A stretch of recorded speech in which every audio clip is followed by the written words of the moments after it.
देश के number 1 news channel प्रजातंत्र टीवी में।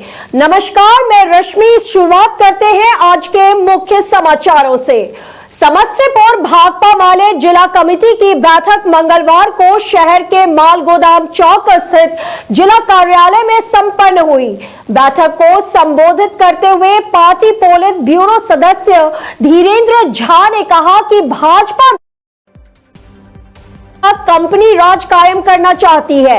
वह संविधान विरोधी मनुवादी विचारधारा को थोप रही है। जाति जनगणना और सामाजिक आर्थिक रिपोर्ट का स्वागत करते हुए उन्होंने कहा कि बिहार में लंबे समय तक डबल इंजन की सरकार के बावजूद बिहार में गरीबी की भयावह तस्वीर है। राज्य सरकार को बिहार को गरीबी के दुष्चक्र से बाहर निकालने का वृहद रोड मैप बनाना चाहिए। जो जहां बसे हैं उन्हें स्थायी बंदोबस्त दे। मासिक पेंशन 3000 रुपए करे। बैठक को संबोधित करते हुए केंद्रीय कमेटी की सदस्य पूर्व विधायक मंजू प्रकाश ने कहा कि भाजपा सबसे भ्रष्ट पार्टी है। धीरज साहू को तत्काल निलंबित करना चाहिए, लेकिन देश की जनता को अहमदाबाद वाले महेश साहू के 14,000 करोड़ रुपए का हिसाब भी बताना चाहिए। बैठक की अध्यक्षता जिला सचिव उमेश कुमार ने की। पर्यवेक्षण माले पीबीएम का सह मिथिलांचल प्रभारी धीरेन्द्र झा ने किया।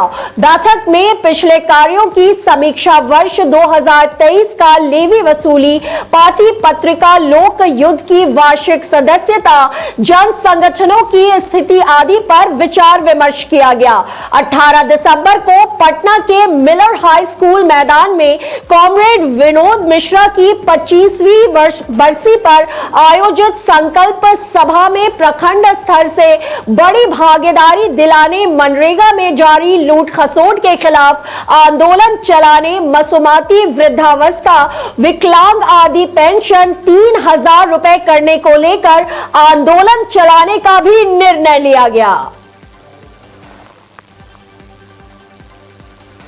रिस्पॉन्सिबिलिटी के तहत तमाम कॉर्पोरेट्स को बिहार में अपना सोशल वेलफेयर के मद में खर्च बढ़ाना चाहिए। इन सारे सवालों को उठाते हुए हम इस सवाल को भी मजबूती से उठाएंगे कि बिहार में जो वृद्ध लोग हैं, विकलांग लोग हैं, विधवाएं हैं, उनका पेंशन कम से कम 3000 रुपया मासिक किया जाए। जितने स्कीम वर्कर्स हैं, 10 लाख स्कीम वर्कर्स बिहार में हैं, रसोईया हैं, आंगनबाड़ी हैं, आशा बहनें हैं, ममता हैं, कुरियर हैं, इनकी संख्या लगभग 10 लाख है। इन लोगों को यदि सरकार कम से कम 10,000 रुपया भी मासिक वेतन देती है तो 10 लाख परिवार गरीबी रेखा के दुष्चक्र से बाहर निकल आएगा।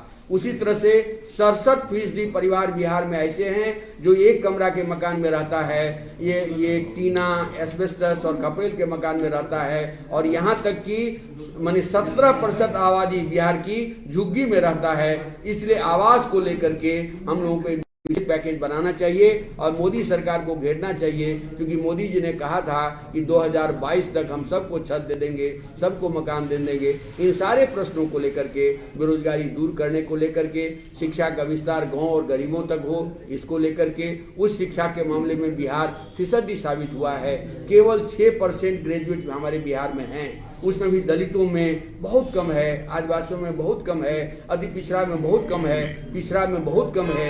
ये जो एक तस्वीर उभर करके सामने आई है, तो बिहार सरकार को एक बड़ा पैकेज बना करके एक बिहार को एक विकसित बिहार बनाने की दिशा में बढ़ना चाहिए और केंद्र सरकार को भी घेरना चाहिए। केंद्र सरकार को वाजिब हक बिहार को देना चाहिए। इन सारे प्रश्नों को लेकर के हमारी पार्टी एक अभियान चला रही है और 18 दिसंबर के बाद यह अभियान और तेज होगा। गांव से, गरीबों के बीच से, दलित मजदूरों के बीच से, किसानों के बीच से, छात्र नौजवानों के बीच से हमारा अभियान तेज होगा। हम दिल्ली को भी घेरेंगे और बिहार सरकार को भी pro poor active role play करने के लिए, एक्टिव योजना बनाने के लिए हम बिहार सरकार को भी बाध्य करेंगे। नाम पर धीरेन्द्र झा, भाकपा माले पॉलिट ब्यूरो के सदस्य।